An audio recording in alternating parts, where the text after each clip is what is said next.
Morning and Evening by Charles Spurgeon. November the 3rd. Morning. So the Lord said to him, Arise and go to the street called Straight, and inquire at the house of Judas for one called Saul of Tarsus. For behold, he is praying. Acts chapter 9, verse 11. Prayers are instantly noticed in heaven. The moment Saul began to pray, the Lord heard him. Here is comfort for the distressed but praying soul. Oftentimes a poor, broken-hearted one bends his knee, but can only utter his wailing in the language of sighs and tears, yet that groan has made all the harps of heaven thrill with music. That tear has been caught by God and treasured in the lacrimatory of heaven. Thou puttest my tears into thy bottle implies that they are caught as they flow. The suppliant, whose fears prevent his words, will be well understood by the Most High. He may only look up with misty eye, but prayer is the falling of a tear. Tears are the diamonds of heaven. Sighs are a part of the music of Jehovah's court, and are numbered with the sublimest strains that reach the Majesty on high. Think not that your prayer, however weak or trembling, will be unregarded. Jacob's ladder is lofty, but our prayers shall lean upon the angel of the covenant, and so climb its starry rounds. Our God not only hears prayer, but also loves to hear it. He forgetteth not the cry of the humble. True, he regards not high looks and lofty words. He cares not for the pomp and pageantry of kings.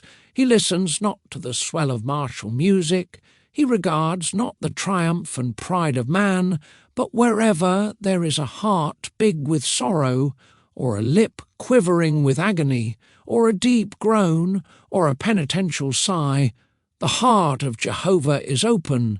He marks it down in the registry of his memory.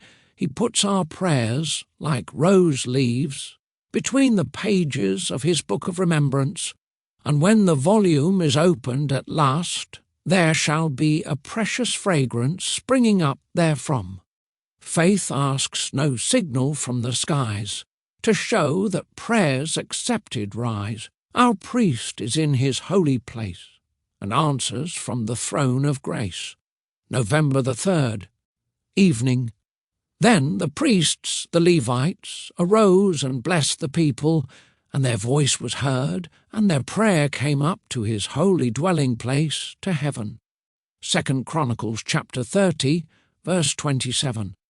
Prayer is the never-failing resort of the Christian in any case, in every plight. When you cannot use your sword, you may take to the weapon of all prayer.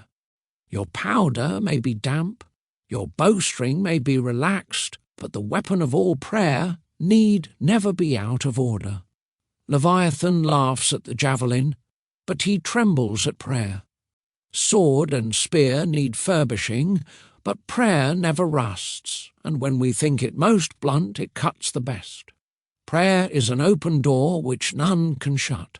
Devils may surround you on all sides, but the way upward is always open, and as long as that road is unobstructed, you will not fall into the enemy's hand.